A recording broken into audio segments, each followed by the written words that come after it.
All right, guys, good morning. This is actually a training that I've been wanting to do in person for a very long time. I am such a huge fan of role playing. I am such a huge fan of handling objections, of, cold calling and sales training. And, I'm more than honored to have not just two of the biggest names, in real estate on the call to be my co-host with me today.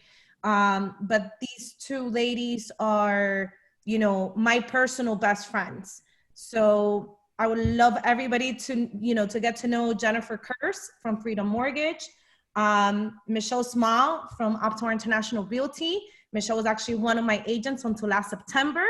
But if I could think of anybody who would have kind of like the best energy, or the way you guys articulate the things that you must say, or how to handle an objection, or role playing in a way that sounds more natural without being so aggressive on the call, I couldn't think of anybody else better than you two, Thank you. So, the show's all yours. The floor is yours, take it away from there. And again, thank you so much for being here with me. Thank you for having us. Perfect. So we're really grateful for this opportunity. Me and Jen are on the same page with a lot of things. And I think the reason to start off about sounding natural is because we really know our scripts. So I really, really recommend that you start learning your scripts before you start making it more personalized. I'm able to flow it a little bit more because I've been doing this for 10 years. But at first, don't be ashamed, really use your scripts word for word. They all have intent. Yeah. So I think that's what we're missing as agents, is the intent. And I think that's what me and Jen have that's really strong about us, that when we go into a business deal, Jen used to run a real estate team and now she's in the lending part. So she understands it, the full scope, which is really, really interesting. And that's what we're going to present to you, that you're able from the onset to start with a strategy, with a plan, because this is business. And a lot of us work with our friends and family that we forget that this is a plan. We have a strategy and there's steps.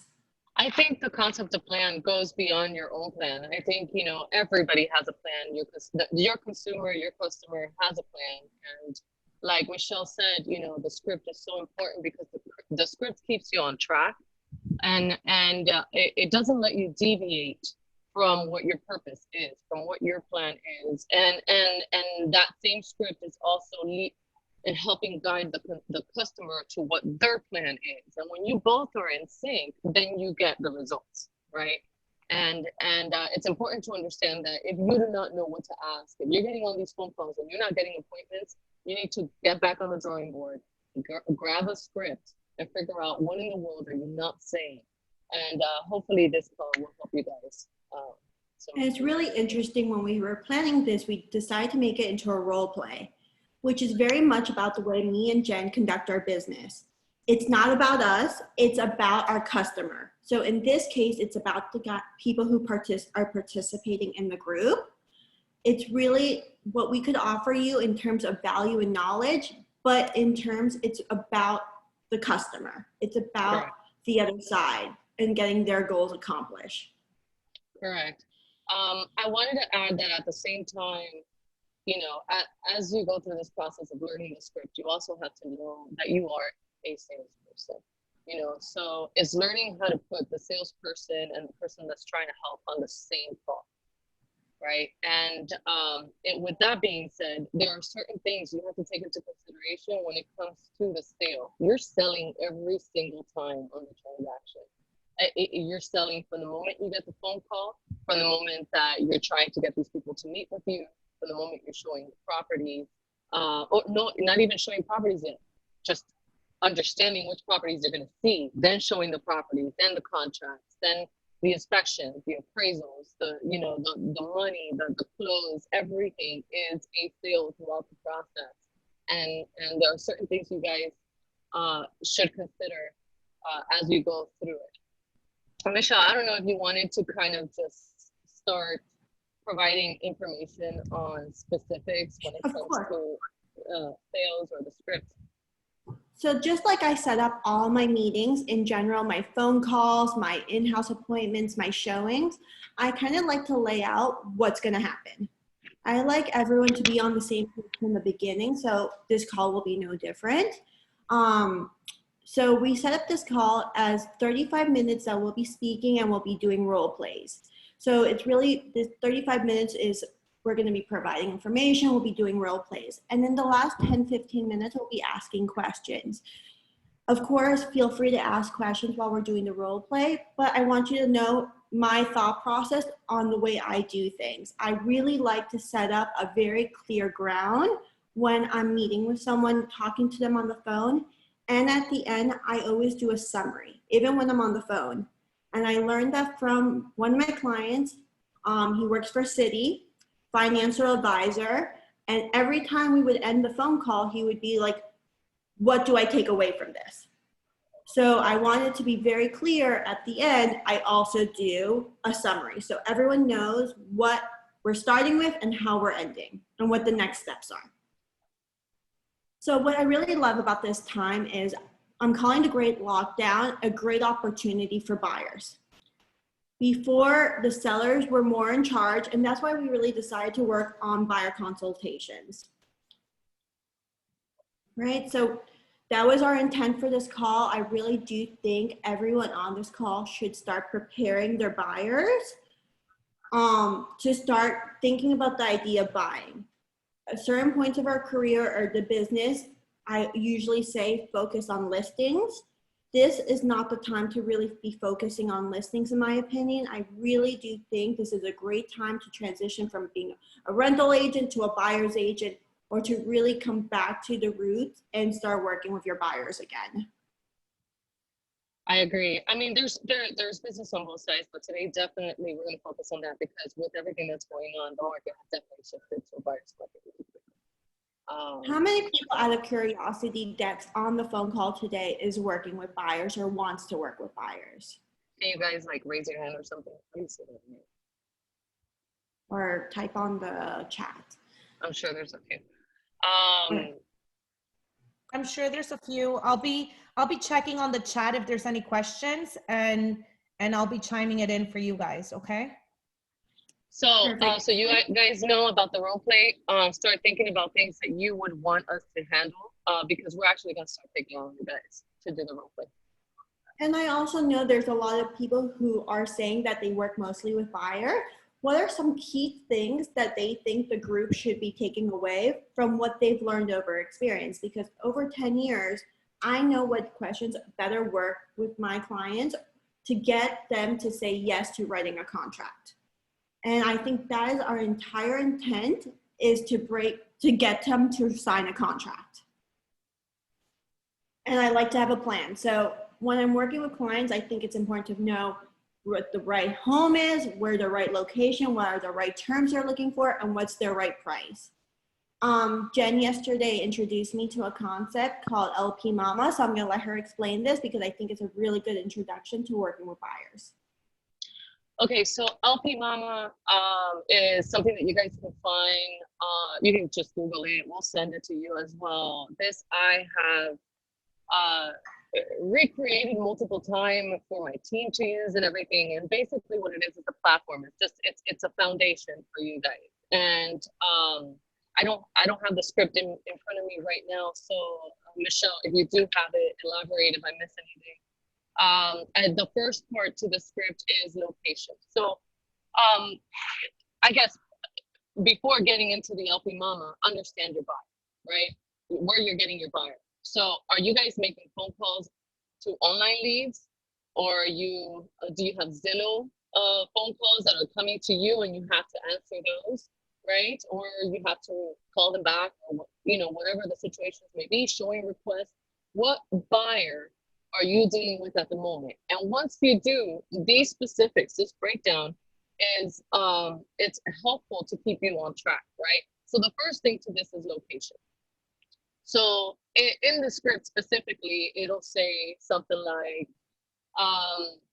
the property you were looking at was located in this area. Is that the area that you're interested in purchasing? All right. So location is very important.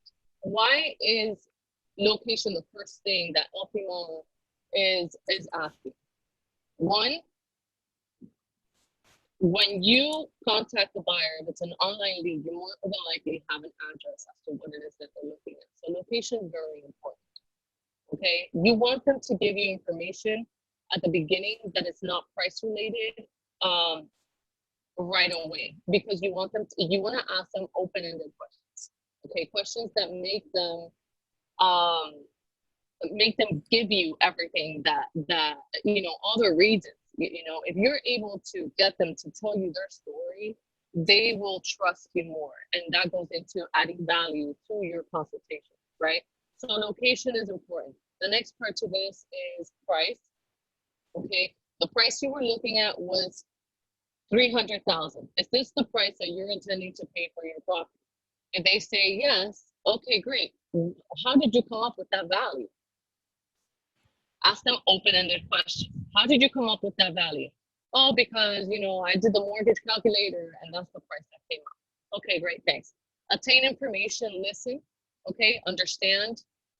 And I guess if you tie it into location, you also know that value has a lot to do with the location that you're in, So if they're looking at Coral Gables and they're asking for a $300,000 property, I guess we all know that that's going to be a difficult task, right? So it's also an opportunity for you guys to listen to what they need and to be able to guide.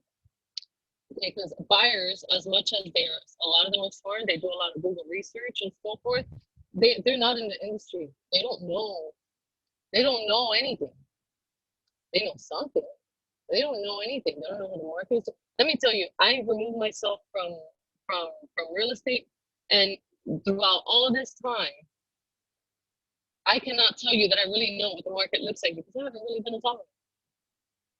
So if me, someone that has been in real estate for nearly a decade, if I cannot tell you that, how can a buyer who's never been in the industry tell you that? So it is your job to guide them through. And I was reading in Michelle's notes. Michelle mentioned, it's important for you to show confidence of what you know. Understand that you are the professional in the business, in the industry, that they're reaching out to you to show the property and to gather information, right? So we have location, we've got price. What's the next one?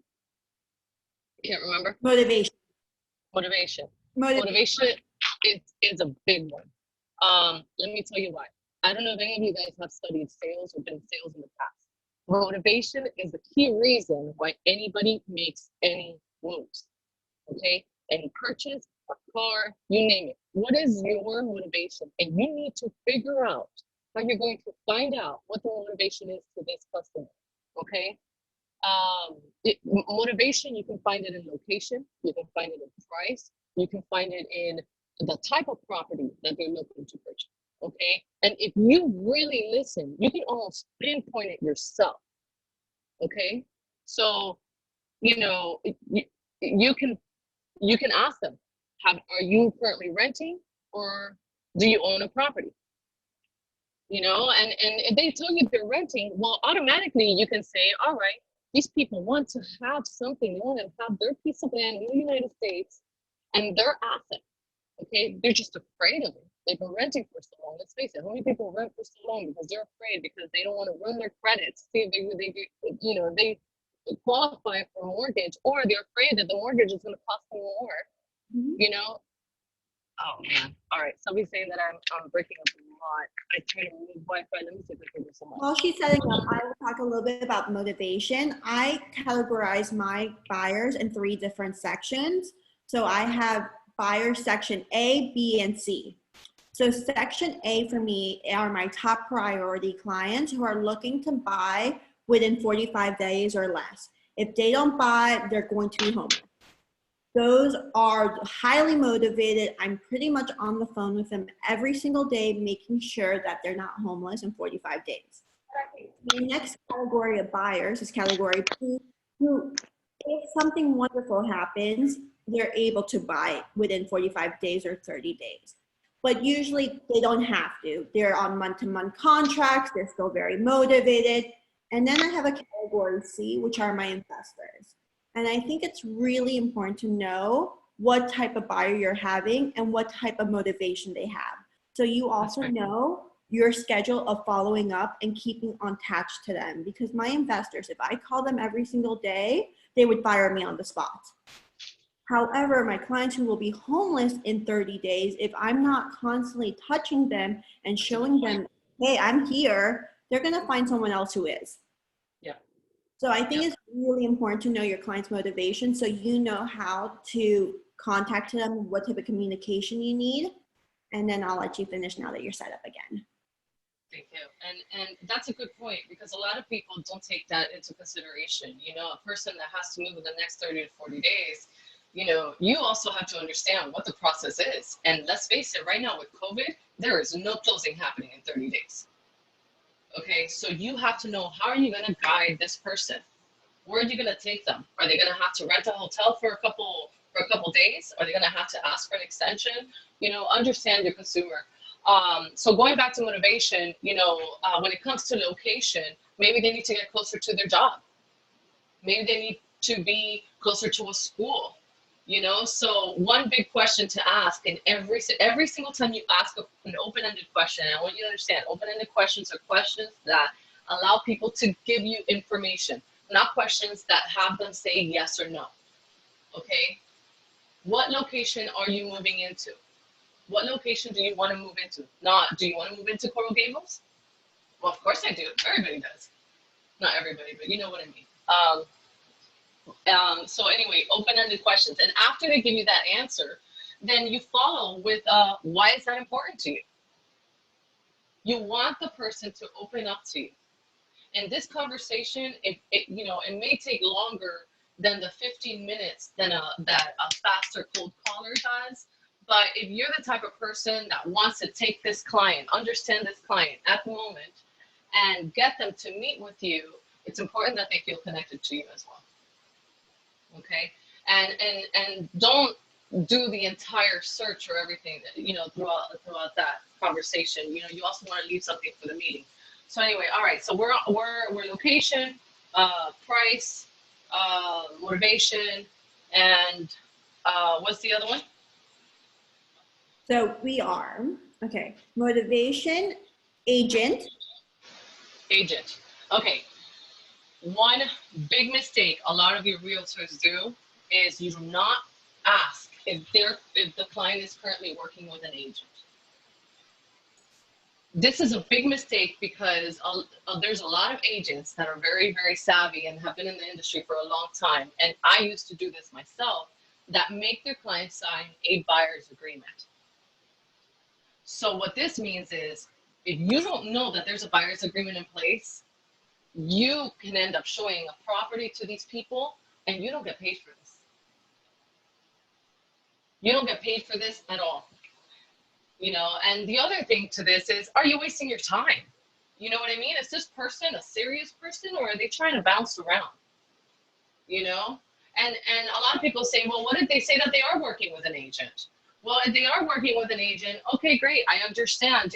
You know, why are you on my website? Why are you on Zillow and your agent's not taking you to this property? Or are you calling me and not that person? Oh no, but I don't know them very well. Okay, those why questions give you all the answers. And like Jen mentioned earlier, we are in the business. We understand how the business works. However, a lot of people who are first-time home buyers or new to this country don't understand the role of a realtor. So I think it's really important, like they'll start trying to look online themselves to try to help you, and they're with the best intentions. So I really do think if we lay it out from the beginning, also with the buyer agreement, with explaining, hey, I understand working with you takes a lot of time. I'm fully committing. I only work with X amount of buyers to really give you the best service. If you promise me your time, I will promise you mine. And you get 100%. And I think if you lay those things out, you later on don't come into these problems that, oh, my cousin showed me a house and you're caught off guard. So by setting up what our jobs are to them, even though we think it's obvious that most people should know what a realtor does and what are the restrictions and what is proper ethics on the side of the consumer, a lot of people don't know. They're not doing it to be malicious, my experience. They're just doing it because they don't understand what my job is and how they should be acting in the relationship. That's right.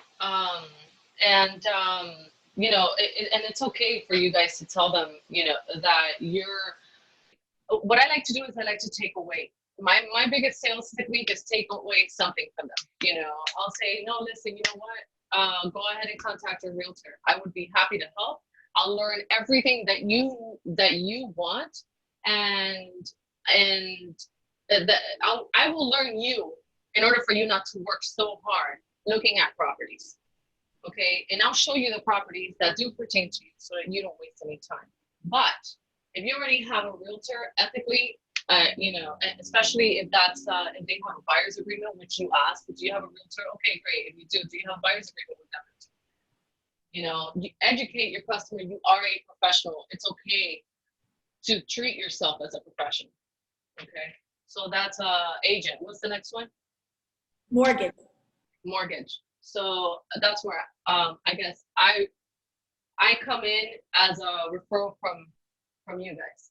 All right. In mortgages, in the mortgage aspect of LP Mama, the purpose of that is to see if they qualify. All right. Do you currently have a pre-approval? And if they say no, then you say, okay, do you understand that it's important for you to obtain this pre-approval so that you know what your purchase capacity is? If you don't know what your purchase capacity is, then you are out there looking at properties blindly, and you'll fall in love with the wrong property because you may or may not afford it. Okay? Because what if you can afford more? And I also think it's a common misconception when I speak to my buyers, they have a purchase price in mind and they think they want, let's say for number's sake, 500,000, but they're not calculating what their monthly payment is. I think talking about monthly payment is actually more important than talking about the purchase price. And that's why we really, really need a mortgage lender to explain that to them, in my opinion. So they're super comfortable when they actually have purchased their property. Exactly. And, you know, and the only way they're going to find out where they're at or what works for them is if you do get them through that process, you know? So you just basically, you know, if they're not pre-approved, you shouldn't be showing them properties. Absolutely not. And we're doing it they're not a serious buyer. Yep.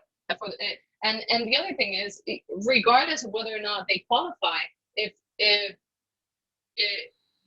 in their mind, if they, let's say they have the best credit score, they don't have much debt, and they have, you know, they have a good income, they automatically know they're going to qualify for something, right? But regardless of that, they need a pre-approval because you can't submit that offer without a pre-approval anyway. So you'll be wasting your time. And in a market like this one, which we're still in competition, depending on, you know, depending what price point you're at, buyers are still in competition with each other. There's no time to waste. You know, so you have to have that pre-approval at hand, and you let them know this could take, you know, 24. I mean, I could do it for less timing, but it essentially you want to let them know it could potentially take 24 to 48 hours. It also depends on their ability to provide all the documents. Okay, so that's mortgage, and then the last one is appointment. A lot of you guys get on this phone call and what you get is, well, send me properties.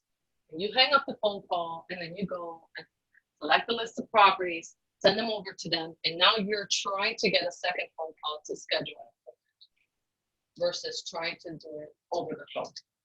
And I think this is what sets me apart for other agents.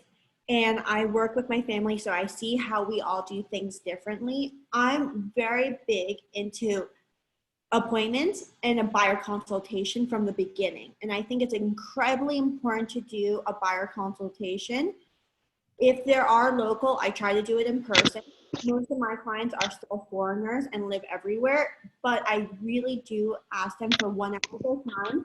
If they're not willing to commit an hour of their time in the beginning, they're not going to commit to me full time. So the more they commit time, money, and effort, the more loyal they are to you because you've built a connection. You really need to build a connection early on So the biggest thing I hear that people don't like working with buyers is because they're not loyal. How can you expect a buyer to be loyal to you if you don't have a relationship with them? That's right. So for me, making a relationship from the beginning is incredibly important. So better questions equals a better relationship. So I always tell my team, it's better to ask 500 questions and show 3 to 5 properties than ask 5 questions and show them 500 properties, if that makes sense to everyone. And to be very, very specific in your questions. So you really, really know what they're looking for and the entire scope of what makes sense for them. Correct. You know, the LP Mama script is as basic as that. That's just a good foundation. You know, Yes. What Michelle's Questions hit each one of those. Like those are the broad categories that when you're asking questions, you should be being like, okay, I hit their motivation. I hit the question about their agent. I hit the question or got information about their paying ability, their mortgage. How are we going to work on future appointments? Like all your questions should be go back to LP Mama, because if you haven't check marked the basics, you're not going to be able to do your job.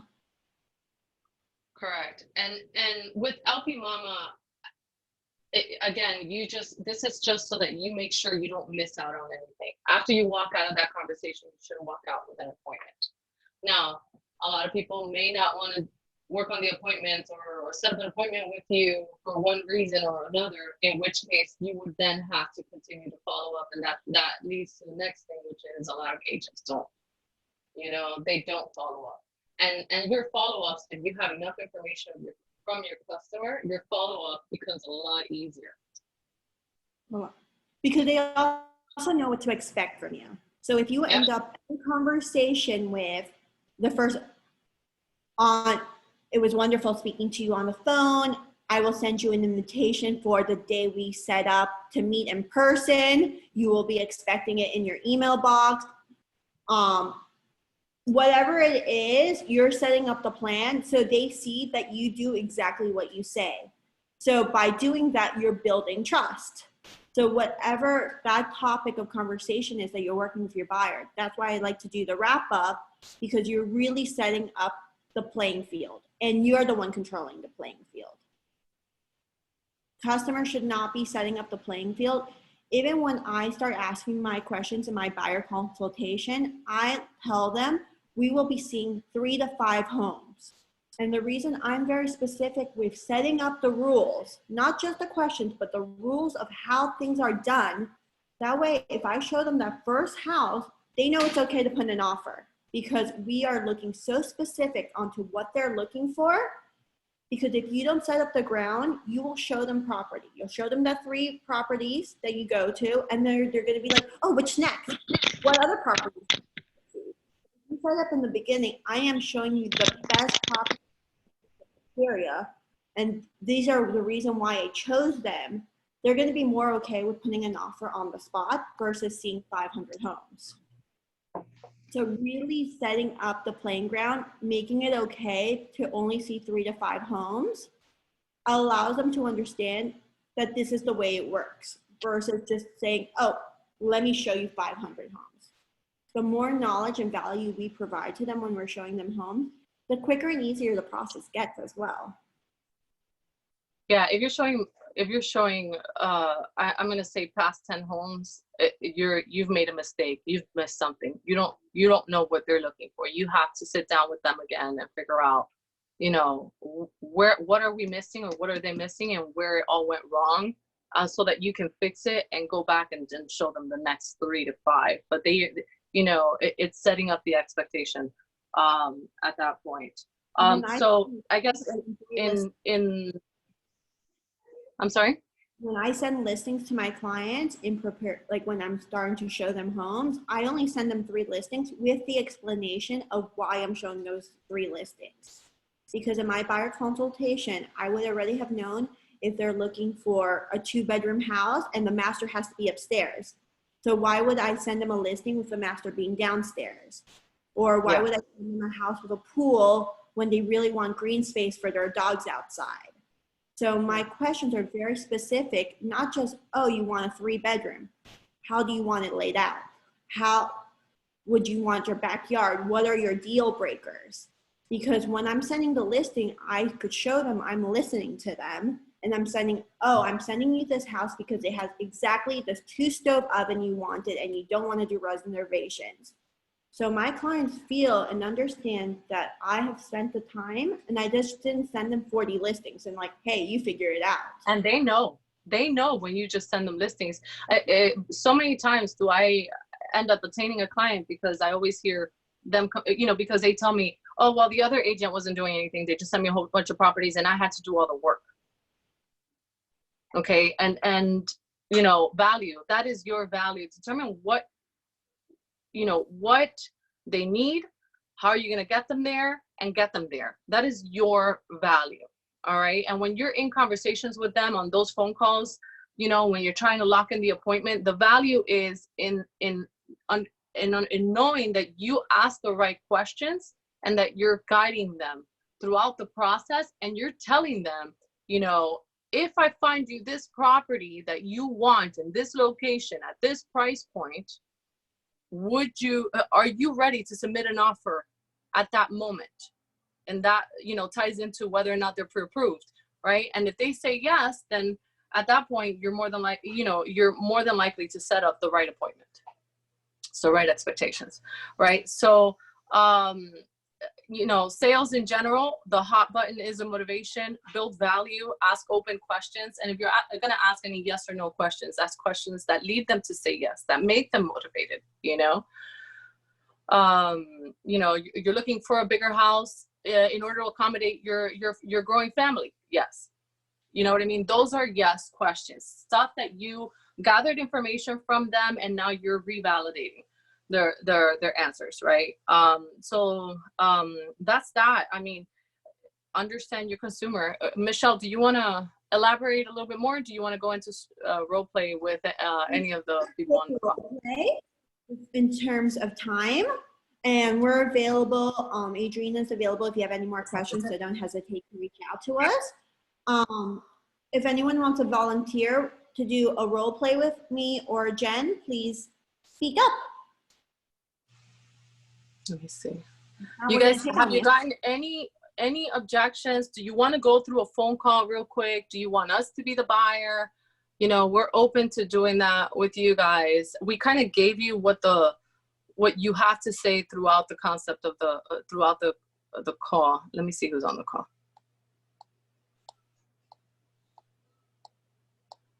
Oh, we can just pick anybody. There's so many people. Anna, you wanna work on this? Anna, let's role play. Is she there, Vivas? She is, because she just commented. She is? What did she say? I didn't miss it. Cecilia, you guys can be the buyer. There's Hector. Hector?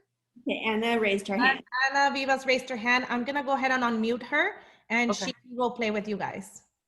All right, awesome. All right, Anna, you have been unmuted. Hey, Anna, thank you for participating.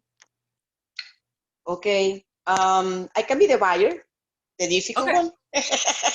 All right, let's do this. Okay, I'll call you. Am I gonna play with you or Michelle or both? Michelle, if you want, I can take the first one. I know Michelle. I like Michelle. All right, Michelle, it's on you. Let's do this. All right. Okay, I'm looking for a house, at least 3 bedrooms, 2 bathrooms, with a pool, around $500,000. So basically how I would start is I like to be in control of the conversation as much as possible. Yeah, so I was about to say, like, I wish every buyer would give you all that information, like, hey, how are you? All right, so I'm looking for a house, 4 bedrooms. I'm sorry. I'm just starting a conversation. I love you. She's a good Zillow lead. Yes. So what I will start usually is, my name is Michelle. Thank you for calling me. And then I'll start going into the probing questions, such as like the LP Mama. Oh, what location are you looking for? And then you would answer what locations you would be looking for. Well, I mean, I'm going to be realistic then. I love Coral Gables. And I would like to get a single family home. At least 3 bedrooms, 2 bathrooms. Price range, I know I cannot get a pool with 500,000, but that would be the price range more or less. And I need to move I'm looking to move in like 2 months. So she would automatically be my buyer 2, right? I would be calling her once a week, making sure, because she doesn't need to move in 30 to 40 days. But so in terms, she's already telling me what type of buyer she is. She's showing me that she has been looking in the market because she kind of knows that she can't buy a house for over 500,000 in her market. So right with those things that she's telling me, she already is telling me that she kind of understands the market that she's looking into. I will then start going about, so for your bedrooms, our sizes are important. Do you need a large master? Would you prefer a bathroom inside your master? And Anna will start describing how she and her family lives within their house. So Anna, what's your preferences in terms of bedrooms, bedroom sizes? What's the most important thing I should know about you when looking for the amount of bedrooms? If it's a 2-story home, I want all the bedrooms to be upstairs. I don't like at all that 1 bedroom is downstairs. If it's a ranch style home, well, I mean, of course, it's 1 floor. Master bedroom, nice to have an ensuite bathroom. The other 2 bedrooms can share a bathroom, but if I have an extra bathroom would be nice. I like to have a nice size kitchen. It doesn't have to be huge, but have a nice space. I absolutely love natural light. I need windows. So if I found you a 2-bedroom house that had the perfect size kitchen, that had beautiful natural light, but the master bedroom was downstairs, would that be a deal breaker for you? If it's I need a 3-bedroom. Yes, but if the other 2 bedrooms were upstairs and the master was downstairs, would that be something you would still consider? Yes. As long as it hits all your must-haves, what are things you must have in a home? A nice spacious kitchen. It doesn't have to be huge. I don't want an older home. It doesn't have to be brand new. It would be nice, but it doesn't have to be. I don't like Spanish style or Mediterranean architecture.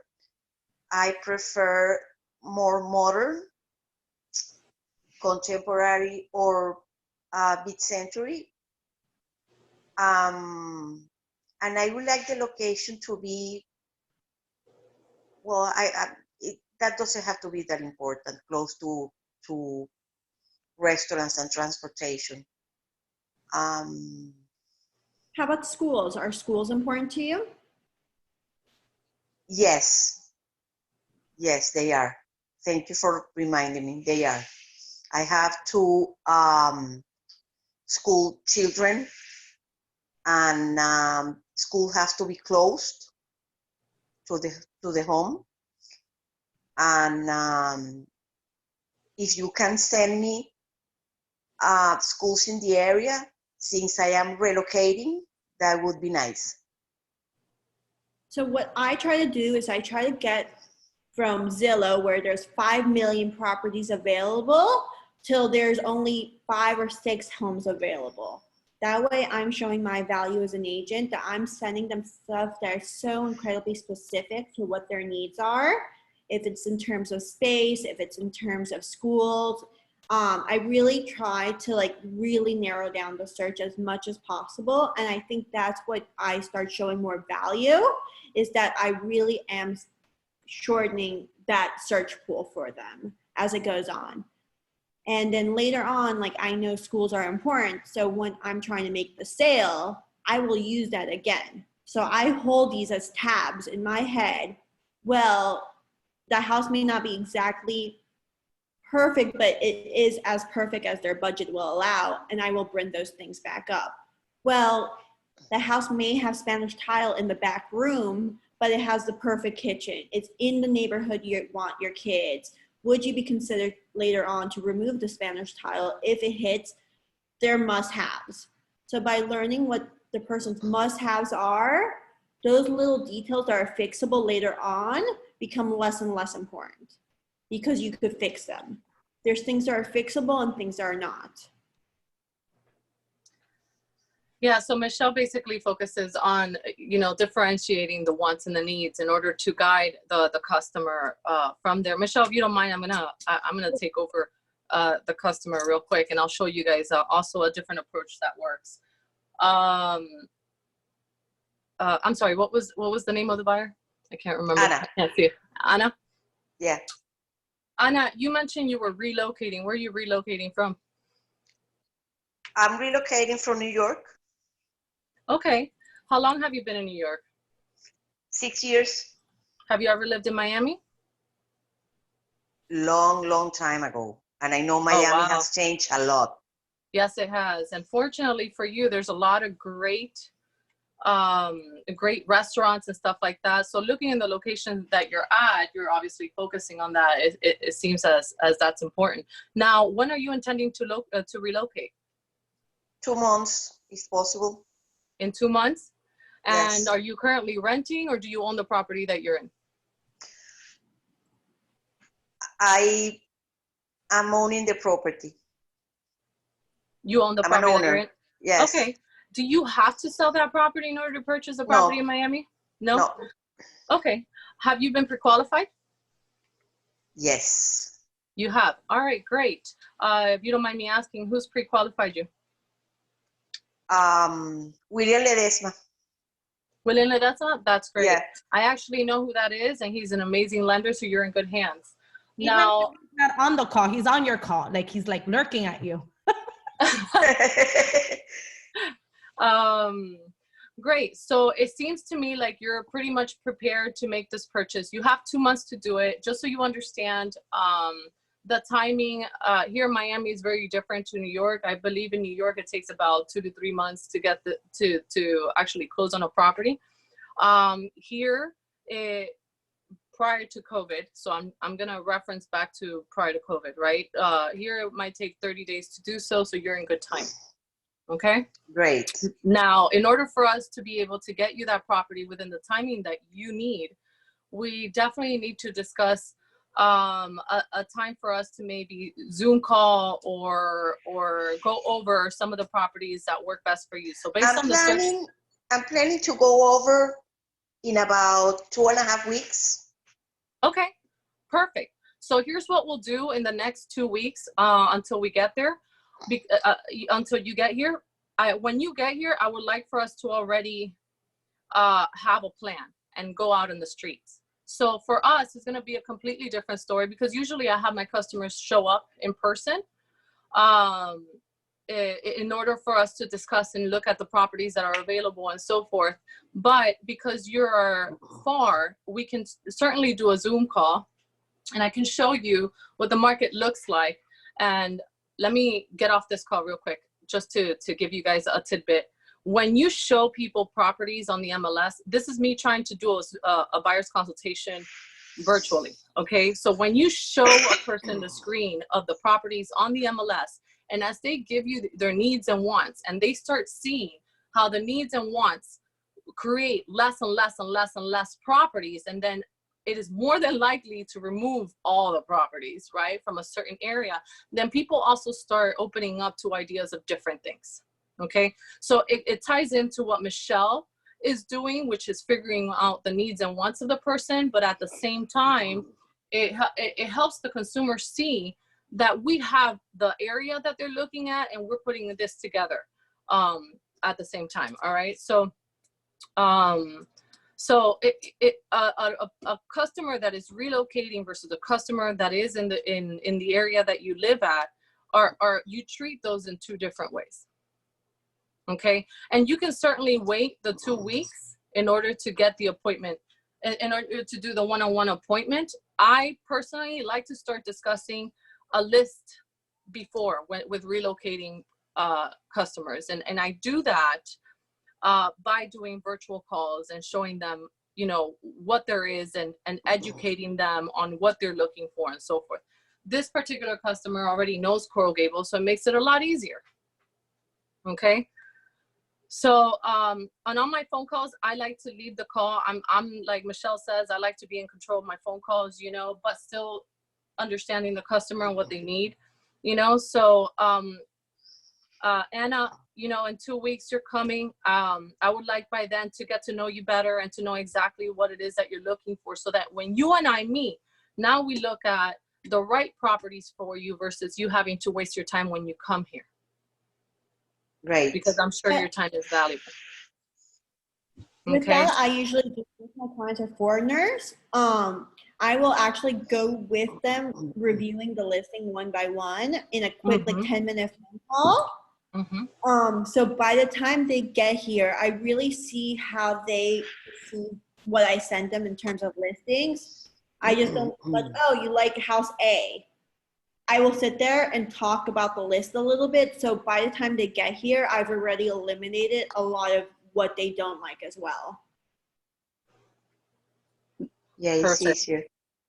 So, all right. So we do have to wrap up because we're running out of time. Anna, thank you so much for giving me the time to speak to you. And I look forward to helping you with your purchase. When is the next best time to call you this week? I'm available on Friday afternoon. Would that work for you? Yes, perfect. Thank you. All right. Awesome. Thanks, Anna. I look forward to meeting with you in the next 2 weeks as well. Talk to you Okay, soon. same here. All right. So that's your appointment. That's very simple. It's not aggressive. It's more straight to the point. We can certainly do another one of these calls more on role playing direct. We just wanted to lead it with an introduction of the basics. Okay. But thank you guys for listening in. And I would love to do this again and go straight into more calls now that you guys have already kind of like given an introduction and, you know, the type of scripts you guys work with and the steps that go along with that. So maybe let's schedule something for next week and do a follow-up of this one soon. Because all right, we'll follow up with Anna. Anna, get on the call next week. It's missing.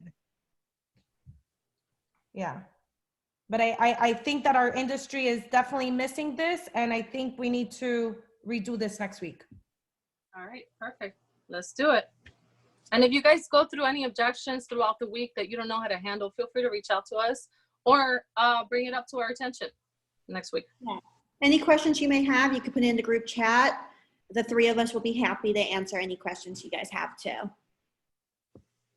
Awesome. Thank you so much, ladies. Again, it's an honor not just to work alongside with you guys, but call you guys, you know, my best friends.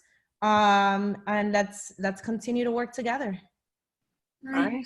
Perfect. Thanks. Stay safe. Thank you, ladies. Bye. Bye, guys.